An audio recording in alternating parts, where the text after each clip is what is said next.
Australia में आना और ऑस्ट्रेलिया की पीआर हासिल करना बहुत बड़ा टॉपिक है।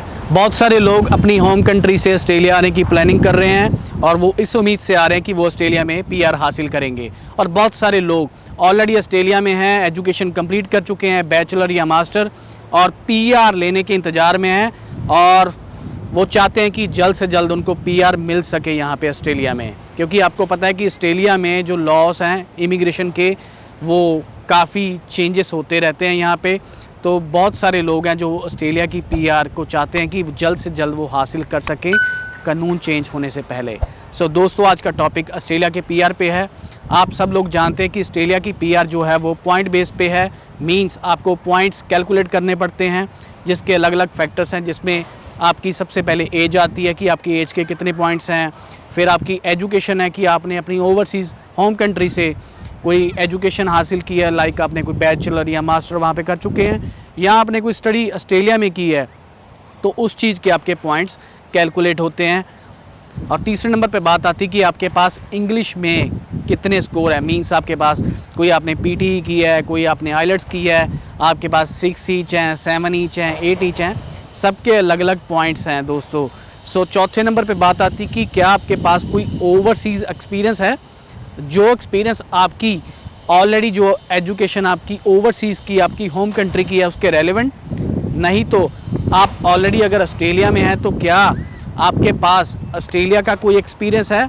जो स्टडी आप ऑस्ट्रेलिया में कर रहे हैं उसके रेलेवेंट क्या आपके पास मिनिमम 1 साल का एक्सपीरियंस है, उसके आप पॉइंट्स यहाँ पे क्लेम कर सकते हैं। सो दोस्तों, मैं आपको कंप्यूटर स्क्रीन पे लेके जाऊँगा, जहाँ पे मैं आपको सभी जो सब क्लास हैं पीआर के और पाथवे टू पीआर, जिसमें 189 वीज़ा है, 190 है और 491 है, इन तीनों वीज़ा के बारे में मैं आपको कैलकुलेटर पे समझाऊंगा कि आप अपने पॉइंट्स कैसे कैलकुलेट कर सकते हैं। मेन बात दोस्तों, मैं पिछले जब से मैं ऑस्ट्रेलिया में हूँ, मैंने यहाँ पे लोगों का एक्सपीरियंस देखा है।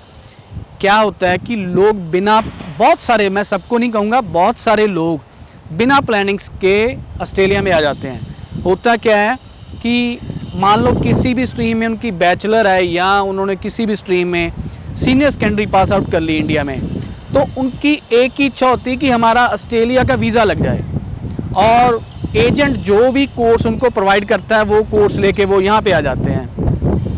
पर वो कोई प्लानिंग नहीं करते।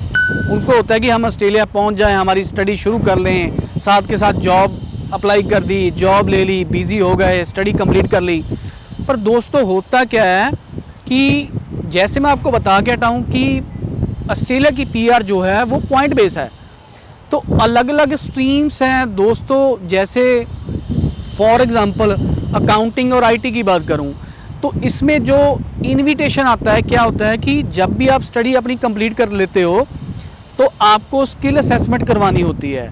तो दोस्तों, इनकी गाइडलाइंस के अकॉर्डिंग कुछ स्टडीज़ ऐसी हैं जिसमें कोई ना कोई ऐसी रिक्वायरमेंट होती है जो यहाँ पे आप पूरी नहीं कर पाते।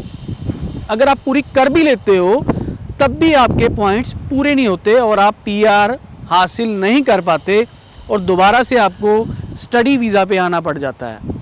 होता है क्या दोस्तों कि जो स्टेट्स इनविटेशन देती हैं, जैसे यहाँ पे अलग अलग स्टेट्स हैं, उनकी अलग अलग डिमांड्स हैं कि उनको किस कैटेगरीज में कितने लोग चाहिए, और इनविटेशन का राउंड हर महीने होता है। तो उसमें इनविटेशंस आते हैं। सपोज इट आपने आईटी कर ली, अकाउंटिंग कर ली, आप शेफ़ हो, आप डीजल मैकेनिक हो, तो वैसे तो 65 पॉइंट्स पे ही जो एलिजिबिलिटी आपकी पूरी हो जाती है, जिसके साथ आपको इंग्लिश में 6 ईच लेने होते हैं, जिसका कि 0 पॉइंट ही मिलता है और इंग्लिश का।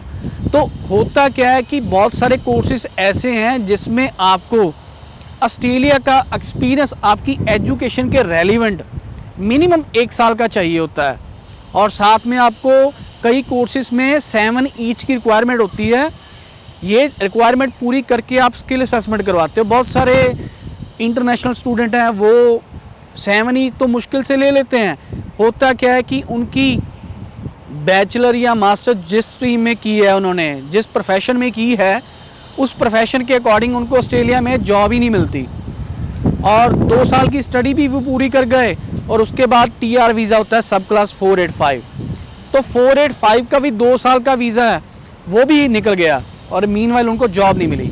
तो होता क्या है कि उनकी स्किल असेसमेंट भी नहीं हुई और उनको जॉब भी नहीं मिली और पीआर भी नहीं मिली, तो दोबारा से उनको क्या करना पड़ता है, दोबारा से उनको स्टडी वीज़ा फाइल करना पड़ता है। सो दोस्तों, मेरी रिक्वेस्ट आपसे ये है कि आप इंडिया से कहीं से भी, किसी भी कंट्री से आप अगर मेरी वीडियो देख रहे हैं, सुन रहे हैं मुझे, तो आप पूरी प्लानिंग करके आओ। क्योंकि जैसे मैं इंडिया से हूँ, हमारी करेंसी और ऑस्ट्रेलिया की करेंसी आपस में मैच ही नहीं खाती।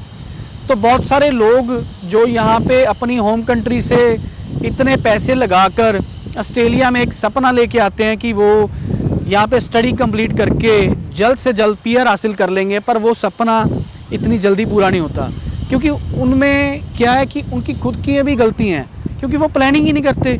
उनको ये नहीं पता कि जिस कोर्स में वो हैं उस कोर्स को कंप्लीट करके आगे क्या एलिजिबिलिटीज़ हैं जो उनको पूरी करनी पड़ेंगी, और अगर वो पूरी कर भी लेते हैं तो कितने पॉइंट्स पे जो लास्ट इन्विटेशंस आए हैं और उनको कितने पॉइंट्स चाहिए, और उनके खुद के कितने हैं, वो सेल्फ एनालिसिस भी नहीं करते कि उनके खुद के कितने पॉइंट्स हैं और क्या उनको 80 या 90 पॉइंट्स चाहिए, क्या उनके 80 या 90 पॉइंट्स सारी एलिजिबिलिटी पूरी करने के बाद हो पाएंगे। वो इन चीज़ों का ख्याल ही नहीं करते। इसी के कारण ऑस्ट्रेलिया को लोग कहते हैं कि ऑस्ट्रेलिया में पीआर मुश्किल है। मैं नहीं कहूँगा कि ऑस्ट्रेलिया में पीआर मुश्किल है, एक्चुअल में क्या है कि हमारी प्लानिंग ही नहीं है। अगर आप प्रॉपर प्लानिंग करके आपके कोर्स की सिलेक्शन भी आप खुद करें, होता क्या है कि पिछले दिनों में जो देखने में आया है, लोग आईटी में, अकाउंटिंग में, एक ही प्रोफेशन में इतने एडमिशन्स इंडिया से हो रहे हैं और कंट्रियों से हो रहे हैं। ऑस्ट्रेलिया आओ, स्टूडेंट वीज़ा पे आओ, पर कोर्स की सिलेक्शन तो खुद आप करो ना। सबसे पहले आप ऑस्ट्रेलिया में टाई अप्स करो, कोई सोशल साइट्स पे, कोई फ्रेंड सर्कल से, किसी रिलेटिव से कुछ पूछो यार कि किस कोर्स में मैं आऊँ, कि ये ना हो कि एक बड़ी क्यू हो और आप क्यू में बहुत पीछे रह जाएं। मेरा ये कहना है कि बेअंत कोर्सेज़ हैं ऑस्ट्रेलिया में, बहुत सारे कोर्सेज़ हैं। आप कोशिश करो कि अगर आपको किसी ऐसे कोर्स में सीट मिल जाए जहाँ पे एक बड़ी लाइन ना हो। होता क्या है कि हर इनविटेशन राउंड, जैसे हर महीने हर स्टेट के इनविटेशन आते हैं, तो इनकी ऑक्यूपेशन लिस्ट होती है। जैसे फॉर एग्जांपल उसमें 500 अलग अलग ऑक्यूपेशंस हैं और बहुत सारे लोग हैं वो किसी एक या दो या 10 ऑक्यूपेशंस उन पे टारगेट करके ही चल रहे हैं, उनकी स्टडी वो है, तो उसमें भीड़ ज़्यादा हो गई। बहुत सारी सीट्स ऐसी हैं ऑक्यूपेशंस पे वो पूरी फिलअप ही नहीं होती। सो मेरे कहने का मतलब आपको ये है कि आप किसी भी स्टडी पे आ रहे हो, सबसे पहले आप सेल्फ एनालिसिस करके चलो। इनका पीआर का कैलकुलेटर, जैसे कि ये वीडियो 2020 में मैं रिकॉर्ड कर रहा हूँ, तो आप क्या करो कि पूरा इस चीज़ को समझो कि आप जिस स्टडी में जा रहे हो कि उसमें कितने पॉइंट्स पे आप पीआर हासिल कर सकोगे। अगर आपको लगता है कि आप उतने पॉइंट्स, आप सपोज इट आप ऑस्ट्रेलिया में आ गए हो, आप अकाउंटिंग में हो, आप किसी और प्रोफेशन में हो जिसमें आपको लगता है कि यार इस पे तो 90 पॉइंट पे इनविटेशन आ रहा है या 85 पे लास्ट आया था, मुझे नहीं आएगा, मेरे 70 पॉइंट ही हैं टोटल। तो अगर आपने अपनी टीआर अभी नहीं हासिल की है तो आप जल्दी मत करो टीआर लेने को। आप कोई ऐसा कोर्स की सिलेक्शन करो, 2-4 माइग्रेशन एजेंट्स के पास जाओ अच्छे, जो आपको बता सकें कि आप किस कोर्स में जाओ। यहाँ पे ट्रेड कोर्सेज काफ़ी हैं, ठीक है।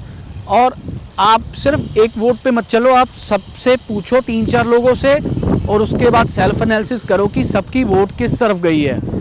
उस हिसाब से आप एनालिसिस करो कि किस कोर्स में आपको एडमिशन लेनी चाहिए। क्योंकि ट्रेड कोर्सेज में क्या होता है, ट्रेड कोर्सेज में भी आपको स्किल असेसमेंट करवाने के लिए 1 साल का एक्सपीरियंस 1725 घंटे आपको पूरे करने होते हैं। होता क्या है कि ट्रेड कोर्सेज का वीज़ा जो है, जैसे इंडिया से डायरेक्ट आप एडमिशन लेते हो ट्रेड कोर्स में, तो आपको वीज़ा के चांसेस थोड़े से कम होते हैं। आप हायर स्टडी में आ रहे हो और हायर स्टडी में आपको क्या है कि वीज़ा जल्दी जो है वो मिल जाता है। और हायर स्टडी में क्या है कि आप किसी यूनिवर्सिटी में आ रहे हो और आपकी फ़ीस $50,000 $60,000 2 साल की है। और ट्रेड कोर्सेज में क्या है कि ट्रेड कोर्सेज में 2 साल की फ़ीस ही 17,000 से लेके 25,000 मैक्सिमम है। तो अगर आप किसी मास्टर या बैचलर में ऑलरेडी ऑस्ट्रेलिया में आ चुके हो, या आप इंडिया से आने की प्लानिंग कर रहे हो, किसी और कंट्री से आने की प्लानिंग कर रहे हो, तो मेरी एडवाइस ये है कि सबसे पहले सेल्फ एनालिसिस करके जो एजेंट आपको कोर्स दे रहा है उसके बारे में पता करो कि उसकी पीआर, अपने एजेंट से पूछो कि भाई तू जो कोर्स हमें दे रहा है इस कोर्स की कितने पॉइंट्स पे इनविटेशन आ रहे हैं भाई। तो उस हिसाब से आप अपना सेल्फ एनालिसिस करके अपने पॉइंट्स कैलकुलेट करके पूरी फुल प्लानिंग करके ऑस्ट्रेलिया में आओ, ताकि आप अपनी स्टडी कंप्लीट करते ही आपको, अगर आप ट्रेड कोर्स में हो यहाँ पे, या आप यहाँ पे ऑलरेडी बैचलर मास्टर में हो, तो साथ के साथ आप ट्रेड कोर्स को भी कर लो। आपके पास दो ऑप्शंस होनी चाहिए कि अगर आपकी बैचलर या मास्टर में आपको रेलिवेंट एक्सपीरियंस नहीं मिलता है तो आपके पास ट्रेड भी एक सेकंड ऑप्शन है, ताकि आपको दोबारा से स्टडी वीज़ा ना लेना पड़े। आप अपनी स्टडी के पीरियड के दौरान ही सेकंड कोर्स, ट्रेड कोर्स, इसमें काफ़ी कोर्सेज़ हैं, किसी में आपको सर्ट 3 करना पड़ेगा, किसी में सर्ट 3 और सर्ट 4 करना पड़ेगा आपको। तो वो कोर्स करके आप जैसे ही आप 485 वीज़ा पे जाते हो अपनी टीआर वीज़ा पे, तो मीनवाइल आप अपना जॉब रेडी जेआरपी प्रोग्राम है जिसमें 1725 घंटे आपने पेड एम्प्लॉयमेंट करनी है, पेड जॉब करनी है आपने, तो वो आप करके आपके पास दो ऑप्शंस हैं। अगर आपकी बैचलर या मास्टर के बेस पे आपको पीआर का नहीं कोई स्कोप बनता तो आप अपने ट्रेड के बेस पे की पीआर हासिल करना। तो दोस्तों अब मैं आपको कंप्यूटर स्क्रीन पे लेके जाऊंगा और वहाँ पे आपको कैलकुलेटर के बारे में पूरा समझा दूंगा। ये गवर्नमेंट की साइट है और बता दूंगा कि कैसे आप अपने पॉइंट्स कैलकुलेट कर सकते हैं। अगर आप ऑस्ट्रेलिया आने की प्लानिंग कर रहे हैं तो आप आज से ही इस प्लानिंग में लग जाएं और कैलकुलेट करके देखें कि जो कोर्स आपको मिल रहा है वो कोर्स कंप्लीट करने के बाद भी और क्या एलिजिबिलिटीज़ हैं, अपने एजेंट से पूछो। तो सारी फुल प्लानिंग करके आप दोस्तों ऑस्ट्रेलिया आएँ। और अगर आप ऑस्ट्रेलिया में हैं तो मेरी वीडियो देखते ही तुरंत आप अपनी प्लानिंग करें और सोचें कि आप किस प्रोफाइल पे और कितने पॉइंट्स पे आप खड़े हैं और कितने पॉइंट्स आपको अपनी स्टडी के अकॉर्डिंग चाहिए। सो दोस्तों ये मेरा टॉपिक था आज ऑस्ट्रेलिया की पीआर को लेके, और मैं आपको कंप्यूटर स्क्रीन पे लेके जाऊंगा और जहाँ पे मैं आपको सारा डिटेल में कैलकुलेटर के बारे में बता दूंगा और उसका लिंक मैं डिस्क्रिप्शन में भी दे दूंगा, ताकि आप वो डिस्क्रिप्शन से लिंक उठा के आप अपने पीआर के पॉइंट्स कैलकुलेट कर लें। जी दोस्तों शुरुआत करते हैं। सबसे पहले मैं ब्राउज़र में जाऊंगा, ये आ गया गूगल। यहाँ पे हम लिखेंगे ऑस्ट्रेलिया पीआर कैलकुलेटर, ये सबसे टॉप पे आ गया, मैंने एंटर दबा दिया। ये सबसे टॉप पे दोस्तों है emi.homeaffairs.government.au, ये गवर्नमेंट की साइट है और इस पे ये कैलकुलेटर पड़ा है। ये साइट ओपन हो गई दोस्तों, ये देखो ये है पॉइंट्स कैलकुलेटर। तो दोस्तों जैसे मैंने आपको बताया था कि काफ़ी सब क्लासेस हैं, इस सब क्लासेस ये बिजनेस इनोवेशन का है, इसको तो हम नहीं इस्तेमाल करेंगे। देखिए स्किल्ड इंडिपेंडेंट वीज़ा सब क्लास 189, सेकंड है स्किल्ड नॉमिनेटेड वीज़ा सब क्लास 190। नॉमिनेटेड वीज़ा में है कि स्टेट आपको इनविटेशन देता है, नॉमिनेशन देता है, तब इसका नाम है स्किल्ड नॉमिनेटेड वीज़ा सब क्लास 190। और ये नीचे पड़ा है skilled work regional provisional visa सब क्लास 491। ये दोस्तों पाथवे टू पीआर है। 491 पे आपको वीज़ा मिलेगा 5 साल का। इस पे जो कंडीशंस होती हैं उसमें 3 साल की कंडीशन है कि 3 साल का आपने टैक्स रिटर्न और एक इनकम बताई गई है गवर्नमेंट की तरफ से, वो आपने पूरी करनी है और फिर आप अपना पीआर आगे अप्लाई कर सकते हैं। सबसे पहले दोस्तों आज हम इसको ही खोलेंगे, सब क्लास 190 को मैं इस पर टिक कर देता हूँ। लीजिए दोस्तों सबसे पहले एज जो मैंने आपको बताया था, इसमें देखिए दोस्तों 18 साल से 25 साल की एज के अलग पॉइंट्स हैं, 25 से 33 के अलग हैं, 33 से 40 के अलग हैं। ज़्यादातर लोग या तो 18 से 25 के हैं स्टूडेंट्स, या 25 से 33 वाले हैं। हम 25 से 33 वाले पे जाएंगे एक बार। उसके आगे दोस्तों इंग्लिश की रिक्वायरमेंट की, आपकी इंग्लिश की एबिलिटी कितनी है। देखिए इसमें कॉम्पिटेंट इंग्लिश है, प्रोफिशिएंट इंग्लिश है और सुपीरियर है। दोस्तों जो ये कॉम्पिटेंट ये है 6 ईच, ये प्रोफिशिएंट ये है 7 ईच और सुपीरियर है सुपीरियर इंग्लिश है 8 ईच। मैं एक बार 8 ईच वाले पे ही टिक कर देता हूँ। इसमें दोस्तों आ गया कि आउटसाइड ऑस्ट्रेलिया आपका क्या, जो आपकी एजुकेशन के अकॉर्डिंग, फॉर एग्जांपल आपने कोई बैचलर इंडिया से की है, पाकिस्तान से की है, तो आपके पास क्या उसके रेलिवेंट कोई एक्सपीरियंस है, और अगर नहीं है तो हम इस पे लेस देन 3 इयर्स पे वाले पे ही टिक कर देंगे। और अगर है और 3 साल से कम है तब भी इसी ऑप्शन को सिलेक्ट करेंगे, अगर उससे ज़्यादा है तो यहाँ पे टिक करेंगे सेकंड वाले पे। दोस्तों अब सेकंड इससे आगे है कि आपके पास कोई ऑस्ट्रेलिया में स्किल का एक्सपीरियंस है, मींस आपने जो यहाँ पे एजुकेशन ली है उसके रेलिवेंट कोई आपके पास एक्सपीरियंस है। तो अगर है तो हम जितना भी है उसको डालेंगे, अगर 1 साल से ज़्यादा है तो 1 साल से ऊपर जाएंगे, अदरवाइज लेस देन 1 ईयर वाले पे हम टिक करेंगे, इसके कोई पॉइंट्स नहीं मिलेंगे दोस्तों। फिर उसके आगे आ गया आपकी एजुकेशन। फॉर एग्जांपल आपने बैचलर इंडिया से की हुई है, ठीक है, और ऑस्ट्रेलिया में आपने मास्टर किया है, तो ये सेकंड ऑप्शन है दोस्तों, बैचलर डिग्री वाली, ठीक है। तो हम इस पे क्लिक करेंगे, और अगर आपने कोई डॉक्टरेट डिग्री की है तो आपकी फर्स्ट ऑप्शन है, आप इस पे क्लिक करेंगे क्योंकि इसके 5 पॉइंट एक्स्ट्रा भी होंगे। बैचलर और मास्टर के 15 पॉइंट ही हैं दोस्तों टोटल, ठीक है। और अगर आपने यहाँ पे बैचलर भी की है या मास्टर भी की है, साथ में आपने ट्रेड कोर्स भी किया है, तो फिर आपने नीचे दोबारा से ऑप्शन आएगी ट्रेड के लिए, तो हम उसको सेलेक्ट कर लेंगे। फिलहाल हम इस पे बैचलर वाले पे टिक करेंगे, इसके 15 पॉइंट हम क्लेम कर सकते हैं दोस्तों।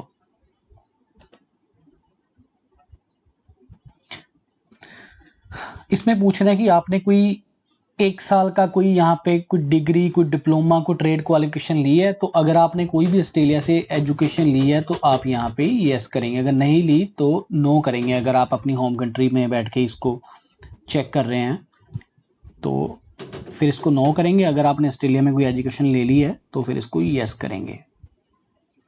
इसमें पूछ रहे हैं कि कोई मास्टर डिग्री आपने रिसर्च और डॉक्टरेट में की है, जैसे आपको बता के हटाऊंगी इसके 5 पॉइंट एक्स्ट्रा मिलते हैं, तो हमने ज़्यादातर लोगों ने ये नहीं की होती, तो इसको नो करेंगे। ये है दोस्तों नाटी। नाटी है कि ट्रांसलेटर का कोर्स होता है ऑस्ट्रेलिया में, जो लोग ऑस्ट्रेलिया में आते हैं इसके 5 पॉइंट्स क्लेम होते हैं, तो वो किसी भी लैंग्वेज में, जैसे पंजाबी में, हिंदी में, नेपाली में, बंगाली में, किसी भी लैंग्वेज में अगर वो ये कोर्स कर लेते हैं तो हम यस पे टिक करेंगे, अदरवाइज नो पे करेंगे। इसके 5 पॉइंट्स मिलते हैं अगर आपने किया हो तो, हम इसको नो पे कर देते हैं एक बार। दोस्तों स्टडी इन रीजनल ऑस्ट्रेलिया, अगर आपकी स्टडी किसी रीजनल में है, जैसे कि मैं एडिलेड में रहता हूँ, ये रीजनल एरिया है, अगर आपकी स्टडी यहाँ पे है तो आपको 5 पॉइंट मिलेंगे। ऐसे ही जितना भी ऑस्ट्रेलिया का रीजनल एरिया है, जैसे कि गोल्ड कोस्ट है, पर्थ है, तकरीबन उधर मेलबर्न का भी कुछ एरिया है जहाँ पे रीजनल एरिया है, ऐसे सभी स्टेट्स में रीजनल एरिया हैं, और साउथ ऑस्ट्रेलिया तकरीबन सारा ही रीजनल है। तो यहाँ पे आप अगर यहाँ पे अपने रीजनल में किया तो यस कर देंगे यहाँ पे। दोस्तों मेन बात आती है अब कि पार्टनर की स्किल। सपोज इट आप कुंवारे हैं, सिंगल हैं, तो सिंगल के 10 पॉइंट क्लेम होते हैं, और अगर आप मैरिड हैं और आपका जो पार्टनर है अगर उसके पास 6 ईच पीटी में आइलेट्स में हो तो 5 पॉइंट क्लेम होंगे। अगर उसके साथ साथ उसके पास कोई उसकी एजुकेशन है जिसकी स्किल असेसमेंट हो सकती हो तो 5 पॉइंट वो क्लेम करके टोटल 10 पॉइंट वो भी आप क्लेम कर सकते हैं। इसमें देखो ये 3 ऑप्शंस दी हुई हैं इन्होंने, ये स्पाउस वाली दी हुई है जिसमें इंग्लिश एंड स्किल क्राइटेरिया दोनों ये कंप्लीट करता हो, और सेकंड वाले में है 10 पाउंड जिसमें सिर्फ 6 ईच इंग्लिश में हो, तब ये सिलेक्ट करना है। और अगर आप सिंगल हैं तो आपने लास्ट वाली ऑप्शन पे करना है, और यहाँ आप ऑस्ट्रेलियन सिटीजन या ऑस्ट्रेलियन पीआर के साथ मैरिड हो तब भी 10 पॉइंट आप क्लेम कर सकते हो। ज़्यादातर स्टूडेंट्स यहाँ पे 60 से 70% जो हैं वो सिंगल ही हैं, तो वो इसी पे लास्ट वाले पे क्लिक करके 10 पॉइंट्स क्लेम कर सकते हैं। और अगर आप मैरिड हैं तो मैंने आपको जैसे बताया कि अगर आपके पार्टनर के पास 6 ईच हैं तो ये सेकंड वाली ऑप्शन पे 5 पॉइंट क्लेम होंगे। अगर आपके पास 6 ईच भी हैं, स्किल असेसमेंट भी है, तब 10 पॉइंट क्लेम कर सकते हैं। ज़्यादातर सिंगल वाले होते हैं, मैं सिंगल पे टिक कर दूँगा। जी दोस्तों यहाँ पे आ गया कि प्रोफेशनल ईयर आपने किया है। बहुत सारे लोग हैं जो आईटी अकाउंटिंग वाले, तो उनके पॉइंट्स भी काफ़ी हायर हैं, तो वो ज़्यादातर वो लोग प्रोफेशनल ईयर करते हैं। उससे भी अलग किसी की स्टडी है तो वो भी प्रोफेशनल ईयर कर लेते हैं। यहाँ पे बहुत सारे लोग प्रोफेशनल ईयर को रिकमेंड करते हैं, पर मैं कहूँगा कि अगर प्रोफेशनल ईयर 5 पॉइंट से आपके पीआर के लिए पॉइंट्स कंप्लीट होते हैं, जैसे कि इनविटेशन की बात मैंने की कि 80 पे 85 पे आता है किसी का, किसी प्रोफेशन में, किसी ऑक्यूपेशन पे, अगर आपके इस पे पॉइंट्स कंप्लीट होते हैं, इस 5 पॉइंट से आपको कोई फ़ायदा मिलता है तो करो, अदरवाइज इसको ना करो, क्योंकि इस पे 7 से 8 हज़ार डॉलर जाता है और वो वेस्ट हो जाता है। और अगर आप आगे एलिजिबल ही ना हो पाए तो मैं इसको फ़िलहाल नो ही कर दूंगा। ये आ गया दोस्तों सब क्लास 190 में। अगर आपको किसी भी स्टेट ने इनवाइट किया है तो तब आप इस पे यस करेंगे और इसके आपको 5 पॉइंट स्टेट की तरफ से मिलेंगे। और अगर आप 491 वीज़ा जो पाथवे टू पीआर है, अगर आपको इनविटेशन 491 सब क्लास के लिए है तो स्टेट की तरफ से आपको 15 पॉइंट मिलेंगे। 65 पॉइंट्स पे आपने जो है वो अपना वीज़ा फाइल कर सकते हो। जैसे कि ये देखो, ये 90 पॉइंट बन गए। ये इसमें एज के 30 पॉइंट आ गए, इंग्लिश के मैंने 20 डाल दिए, 8 ईच के आपके जितने होंगे आप उस पर डालेंगे। 6 ईच हैं, 7 ईच हैं, 8 ईच हैं। 7 ईच पे 10 पॉइंट है, 6 ईच पे 0 है। वर्क एक्सपीरियंस इंडिया का 3 साल तक मैंने डाला था, उसका कोई पॉइंट नहीं है। लेस देन 1 ईयर मैंने एक्सपीरियंस डाला था ऑस्ट्रेलिया का, उसका कोई पॉइंट नहीं है। अगर आपके 1 साल से ऊपर होता है तो फिर आप 5 पॉइंट क्लेम कर सकते हो। बैचलर या मास्टर डिग्री पे 15 पॉइंट ही हैं। ऑस्ट्रेलिया की स्टडी आपने अगर की है तो उसके 5 पॉइंट अलग से मिल गए हमें। और अगर आपने कोई नाटी की है, लैंग्वेज का कोर्स जो मैंने आपको बताया, तो 5 पॉइंट उसके मिल जाएंगे। मैंने यहाँ पे नो किया था, कोई पॉइंट नहीं मिला। अगर आपकी स्टडी रीजनल एरिया में है तो 5 पॉइंट उसके आप क्लेम कर सकते हो। और पार्टनर की स्किल, और यहाँ आप सिंगल हो तो वो आपको मैंने जैसे बताया सिंगल, ये मैंने सिंगल वाले पे टिक किया, 10 पॉइंट ये क्लेम हो गए हैं। और ये स्टेट के इनविटेशन के हो गए 190 के लिए। तो टोटल आपके पॉइंट्स बन गए ये 90 पॉइंट्स। सो दोस्तों ऐसे आपने चेक करना है कि आपके पॉइंट्स कितने बनते हैं। फॉर एग्जांपल आपको लगता है कि आपके पॉइंट्स कम हैं, फिर आप 491 जो वीज़ा है उसके लिए आप ट्राई कर सकते हो। ये मैं आपको दिखा देता हूँ।